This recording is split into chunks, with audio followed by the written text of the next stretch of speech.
Bonjour, je suis Andrés Vincent et vous êtes sur une nouvelle vidéo de ma chaîne YouTube. Aujourd'hui, on va encore aborder un nouveau setup en fait, tout simplement avec deux sources de lumière, enfin deux flashs et un réflecteur, un panneau pour envoyer de la lumière. Pourquoi je me sers de ces panneaux? Alors, j'envoie la lumière si vous voulez directement dessus et elle revient atténuée, plus en douceur. Tout simplement, voilà, c'est quelque chose qui est pratique. Donc ils sont blancs, c'est du polystyrène, ou alors des réflecteurs que vous trouvez dans le commerce aussi, ça peut le faire. Donc là voilà, je vais vous faire apparaître la photo et vous avez le schéma d'un côté, la photo de l'autre. Donc comme vous voyez, à ce niveau-là, attendez, hop, je vais me mettre un petit calque. Voilà. J'ai créé un split, comme on dit en termes en photo, à part que là, il n'est pas jusqu'en bas. Voilà. Ça, c'était aussi quelque chose que je recherchais. Cette photo voulait représenter en fait le combat. Donc voilà. Donc il y a une côté qui est lumineuse et l'autre côté là, vous voyez, qui est sombre. Donc sombre et clair.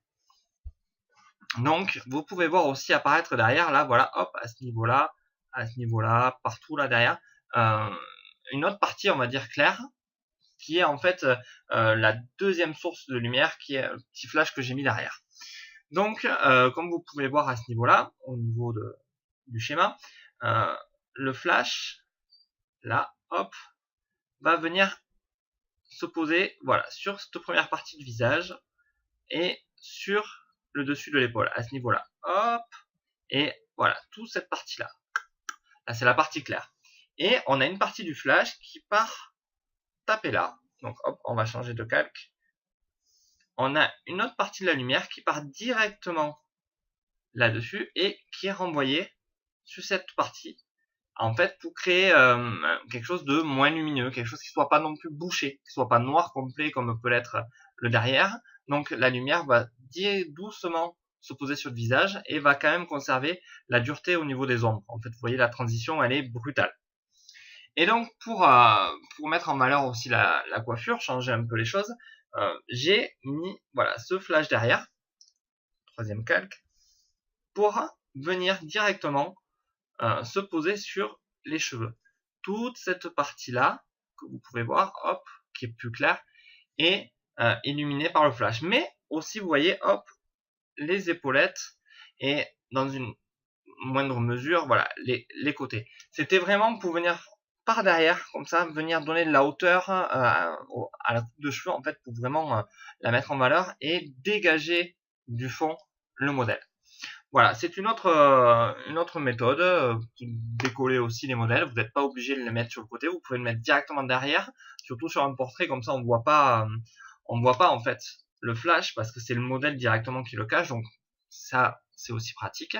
Et vous voyez, l'intérêt c'est d'avoir des ombres relativement marquées à ce niveau-là. Vous voyez, on passe vraiment du clair au sombre sur le visage, c'était pour moi très très important.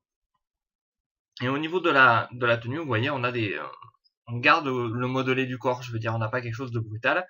Et comme la lumière était quand même légèrement, vous voyez, devant, hop, je remets un calque, on a pu avoir ici des points clairs, en fait, voilà, sur sa poitrine, pour pouvoir avoir un modelé sur le corps. Donc c'était quand même relativement intéressant. Donc voilà, j'ai rabordé un autre setup que vous pouvez en fait décliner, soit vous montez la lumière, soit vous la baissez, vous mettez la lumière, vous mettez par exemple celle-ci plus sur le côté. Ça permet aussi d'avoir des rendus différents. Si vous voulez, plus vous allez la mettre sur le côté, moins vous allez avoir d'ombre. Ça va être soit très clair, soit très sombre très très vite.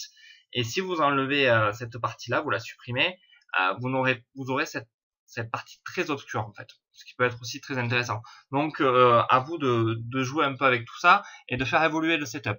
Le setup, je vous le donne, je vous explique comment j'ai fait cette photo parce que on me l'a demandé énormément et pour pouvoir aussi vous permettre à vous de vous les approprier. C'est ce qui reste le plus important pour moi, c'est de donner quelque chose pour que la personne qui le reçoive puisse se l'approprier. Donc voilà, c'était encore un petit tuto sur les setups avec le plan. Vous voyez que j'essaie de progresser, je vous mets vraiment le plan précis. Voilà, je vous laisse sans mes petits gribouillages. Et voilà, je vous dis donc à vos setups, amusez-vous et faites-moi des retours dans les commentaires, envoyez-moi vos photos, que je puisse vous dire ce que j'en pense et qu'on puisse échanger ensemble. Voilà, je vous remercie, à bientôt, au revoir.